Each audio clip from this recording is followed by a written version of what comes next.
बिस्मिल्लाहिर्रहमानिर्रहीम। अस्सलाम वालेकुम रहमतुल्लाहि वबरकातुहू।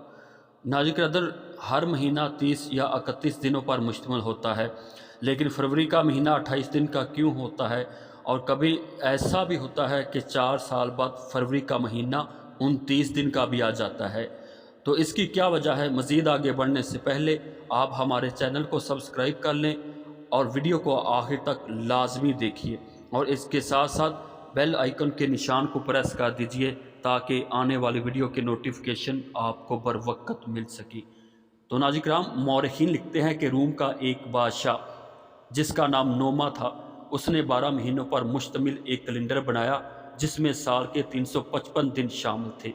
कहा जाता है कि यह कैलेंडर पहले मार्च से शुरू होता था और फरवरी के महीने पर ख़त्म हो जाता था। उसके बाद नोमा शहनशाह ने साल के 355 दिन मुकम्मल करने के लिए हर महीने के मुख्तलिफ दिन मुकर्रर कर दिए, लेकिन जब आखिरी महीना फरवरी का तो आया तो 28 ही दिन बचे थे और इस महीने के दिनों को आगे पीछे नहीं किया गया, इसीलिए फरवरी के 28 दिन ही रखे गए। तो नाज़रीन किराम, 4 साल बाद 29 दिन क्यों आते हैं? तो कदीम मिस्र के लोग जानते थे कि हमारी ज़मीन सूरज के गिर्द 365 दिन में अपना चक्कर मुकम्मल नहीं करती, बल्कि यह चौथाई दिन का ज़्यादा हिस्सा ले लेती है। यानी ज़मीन सूर्य के गिर्द अपना चक्कर 365.24 घंटे यानी दिन में मुकम्मल करती है।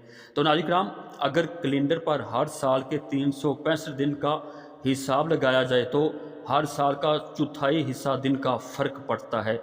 तो हर साल का जो चौथाई हिस्सा दिन का है उसे 4 साल के बाद फरवरी के महीना में शामिल कर दिया जाता है। यूँ ही एक दिन और मुकम्मल हो जाता है, इसलिए 4 साल बाद फरवरी 29 दिन का आ जाता है और इसे लैप साल भी कहा जाता है।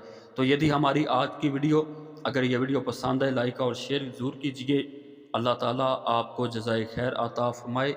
आमीन या रब्बल आलमीन।